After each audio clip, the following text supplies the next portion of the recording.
Good morning students, welcome to my channel. आज हम लोग एसएससी जीडी एवं अग्निवीर के लिए प्रमुख प्रश्न को देखेंगे जो साइंस से लिया गया है।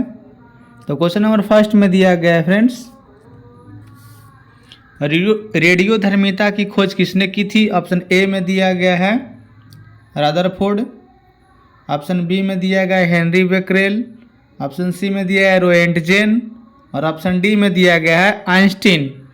तो इस प्रश्न का आंसर हो जाएगा आपका ऑप्शन नंबर बी यानी कि हेनरी बेकरेल। अब हम लोग क्वेश्चन नंबर सेकंड को देखेंगे। क्वेश्चन नंबर सेकंड में दिया गया है रेडियो सक्रियता किसका गुण है? ऑप्शन ए में दिया गया है इलेक्ट्रॉन का, ऑप्शन बी में दिया गया है प्रोटॉन का, ऑप्शन सी में दिया गया है न्यूट्रॉन का और ऑप्शन डी में दिया गया है नाभिक का। तो इस प्रश्न का आंसर हो जाएगा फ्रेंड्स आपका ऑप्शन नंबर डी यानी कि नाभिक का। यदि आपने अभी तक वीडियो को लाइक नहीं किया है फ्रेंड्स तो वीडियो को लाइक कर दें,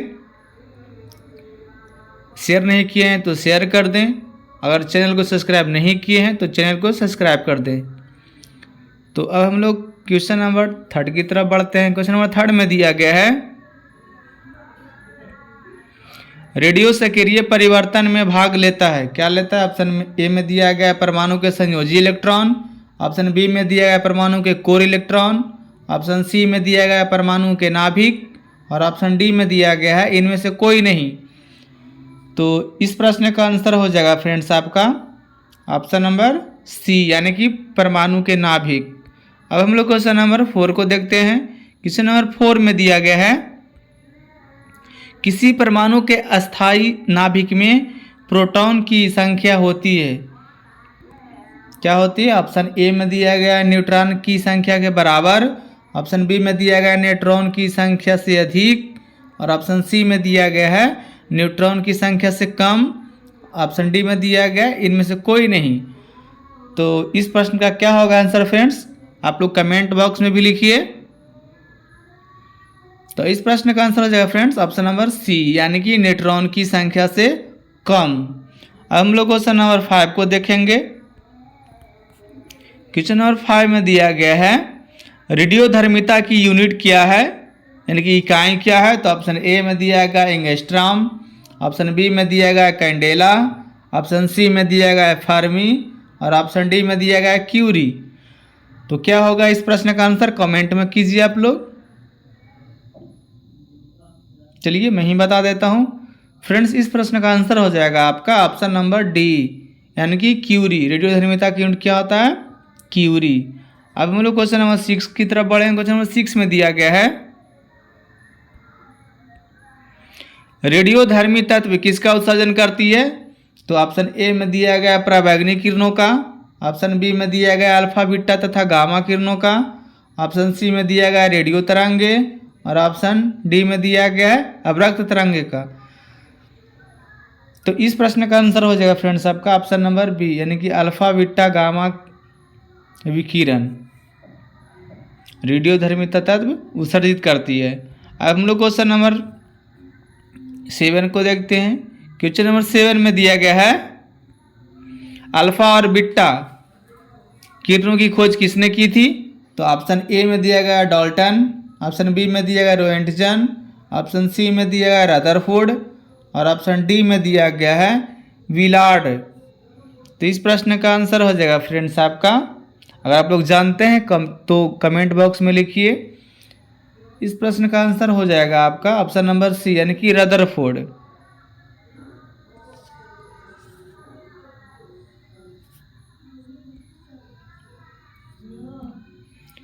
अब हम लोग क्वेश्चन नंबर 8 की तरफ बढ़ेंगे। क्वेश्चन नंबर 8 में दिया गया है किस वैज्ञानिक ने गामा किरणें की खोज की? तो ऑप्शन ए में दिया गया है विलार्ड ने, ऑप्शन बी में दिया गया है रदरफोर्ड ने, ऑप्शन सी में दिया गया है रोएंटजन ने और ऑप्शन डी में दिया गया है डाल्टन ने। तो इस प्रश्न का आंसर हो जाएगा फ्रेंड्स आपका ऑप्शन नंबर बी यानी कि रदरफोर्ड। अब हम लोग क्वेश्चन नंबर 9 की तरफ बढ़ेंगे। क्वेश्चन नंबर 9 में दिया गया है निम्न में कौन रेडियो सक्रिय किरण हीलियम नाभिक के समकक्ष होता है? तो ऑप्शन ए में दिया गया अल्फा किरण, ऑप्शन बी में दिया गया गामा किरण, ऑप्शन सी में दिया गया ऑप्शन ए में दिया गया अल्फा किरण, बी में दिया गया बीटा किरण और सी में दिया गया है आपका गामा किरण और डी में दिया गया इनमें से कोई नहीं। तो इस प्रश्न का आंसर हो जाएगा फ्रेंड्स आपका ऑप्शन नंबर ए यानी कि अल्फा किरण। अब हम लोग क्वेश्चन नंबर 10 को देखेंगे। क्वेश्चन नंबर 10 में दिया गया है नाभिक से निकलने वाले विकिरण में किसकी वेधन क्षमता सर्वाधिक होती है। तो ऑप्शन ए में दिया गया अल्फा किरण में, ऑप्शन बी में दिया गया बीटा किरण में और ऑप्शन सी में दिया गया गामा किरण में, ऑप्शन डी में दिया गया इनमें से कोई नहीं। तो इनमें से किसकी वेधन क्षमता जो होती है सर्वाधिक होती है फ्रेंड्स, तो ये हो जाएगा आपका ऑप्शन नंबर सी यानी कि गामा किरणें में। अब हम लोग क्वेश्चन नंबर 11 को देखते हैं। क्वेश्चन नंबर 11 में दिया गया है अल्फा किरणें हैं क्या है। ऑप्शन ए में दिया गया आपका हाइड्रोजन आयन है, ऑप्शन बी में दिया गया कि हीलियम आयन है, ऑप्शन सी में दिया गया इलेक्ट्रॉन है और ऑप्शन डी में दिया गया प्रोटॉन है। तो अल्फा किरणें क्या होती है फ्रेंड्स, कमेंट बॉक्स में लिखिए।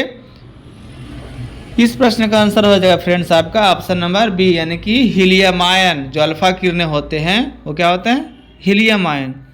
अब हम लोग क्वेश्चन नंबर 12 को देखेंगे। क्वेश्चन नंबर 12 में दिया गया है अल्फा किरण में उपस्थित आवेश है। कौन सा आवेश होता है अल्फा किरण में उपस्थित। तो ऑप्शन ए में दिया गया 2 इकाई धनावेश, ऑप्शन बी में दिया गया इकाई ऋणावेश, ऑप्शन सी में दिया गया इकाई धनावेश और ऑप्शन डी में दिया गया है इनमें से कोई नहीं। तो इस प्रश्न का आंसर हो जाएगा फ्रेंड्स आपका ऑप्शन नंबर ए यानी कि 2 इकाई धनावेश। चलिए क्वेश्चन नंबर 13 को देखते हैं। क्वेश्चन नंबर 13 में दिया गया है बीटा किरणें बनी होती है। तो बीटा किरणें किससे बनी होती है। ऑप्शन ए में दिया गया आपका धन आवेशित कणों से, ऑप्शन बी में दिया गया है ऋण आवेशित कणों से, ऑप्शन सी में दिया गया उदासीन कणों से और ऑप्शन डी में दिया गया है इनमें से कोई नहीं। तो इस प्रश्न का आंसर हो जाएगा फ्रेंड्स आपका ऑप्शन नंबर बी यानी कि ऋण आवेशित कणों से बीटा किरणें बनी होती है। अब हम लोग क्वेश्चन नंबर 14 को देखते हैं। क्वेश्चन नंबर 14 में दिया गया है निम्न में से किसके उत्सर्जन से समभारिक का निर्माण होता है। तो ऑप्शन ए में दिया गया है अल्फा कण, ऑप्शन बी में दिया गया है बीटा कण, ऑप्शन सी में दिया गया है गामा कण और ऑप्शन डी में दिया गया है एक्स किरण। तो क्या होगा इस प्रश्न का आंसर, कमेंट बॉक्स में लिखिए। चलिए फ्रेंड्स, अगर आप लोगों को पता शायद ना हो, अगर पता है तो लिखिए, अगर पता ना हो तो इस प्रश्न का आंसर हो जाएगा आपका ऑप्शन बी यानी कि बीटा कण। अब हम लोग क्वेश्चन नंबर 15 को देखते हैं। क्वेश्चन नंबर 15 में दिया गया है निम्न में किसके उत्सर्जन में से किसी तत्व का परमाणु क्रमांक बढ़ता है। ऑप्शन ए में दिया गया है अल्फा कण का, ऑप्शन बी में दिया गया है बीटा कण, ऑप्शन सी में दिया गया प्रोटॉन और ऑप्शन डी में दिया गया न्यूट्रॉन। तो इस प्रश्न का आंसर हो जाएगा फ्रेंड्स आपका ऑप्शन नंबर बी यानी कि बीटा कण। अब हम लोग क्वेश्चन नंबर 16 को देखते हैं। क्वेश्चन नंबर 16 में दिया गया है निम्न में किस में ऋणात्मक आवेश होता है। ऑप्शन ए में दिया गया है बीटा किरण में, अल्फा किरण में, ऑप्शन बी में दिया गया है बीटा किरण, ऑप्शन सी में दिया गया है गामा किरण और ऑप्शन डी में दिया गया है एक्स किरण। तो जो ऋणात्मक आवेश होता है फ्रेंड्स वो होता है बीटा किरण में। अल्फा में क्या होता है धनात्मक और बीटा में क्या होता है ऋणात्मक आवेश। तो इस प्रश्न का आंसर हो जाएगा आपका ऑप्शन नंबर बी यानी कि बीटा किरण। अब हम लोग क्वेश्चन नंबर 17 को देखेंगे। क्वेश्चन नंबर 17 में दिया गया है इलेक्ट्रॉन का समरूप है क्या है। इलेक्ट्रॉन का समरूप ऑप्शन में दिया गया आप लोग के बीच, ए में दिया गया अल्फा कण, बी में दिया गया बीटा कण, सी में दिया है गामा कण और ऑप्शन डी में दिया गया है हाइड्रोजन परमाणु। तो इस प्रश्न का आंसर क्या होगा फ्रेंड्स, कमेंट बॉक्स में लिखिए। अगर पता शायद नहीं हो तो इस प्रश्न का आंसर हो जाएगा फ्रेंड्स आपका ऑप्शन नंबर बी यानी कि बीटा कण। नेक्स्ट क्वेश्चन हम लोग देखते हैं 18 को। क्वेश्चन नंबर 18 में दिया गया है समान ऊर्जा की अल्फा किरणों की तुलना में बीटा किरणों में बंधन क्षमता अधिक होती है, क्योंकि क्यों ऐसा होता है? तो ऑप्शन ए में दिया गया है कि बीटा किरणें ऋण आवेशित इलेक्ट्रॉन से बनी होती है। ऑप्शन बी में दिया गया बीटा किरणों का द्रव्यमान नगण्य होने से इसका वेग अधिक होता है। ऑप्शन सी में दिया गया अल्फा किरणें धन आवेशित होती है तथा उन पर 2 मात्रक आवेश होता है। ऑप्शन डी में दिया गया है इलेक्ट्रॉन अभ्र द्वारा बीटा किरणें प्रतिकर्षित होती है जबकि अल्फा किरणें आकर्षित होती है। तो इस प्रश्न का आंसर हो जाएगा फ्रेंड्स आपका ऑप्शन नंबर बी, यानी कि बीटा किरणें जो होता है उसका द्रव्यमान नगण्य होने से उसका वेग क्या होता है? अधिक होता है। अब हम लोग क्वेश्चन नंबर 19 को देखेंगे। क्वेश्चन नंबर 19 में दिया गया है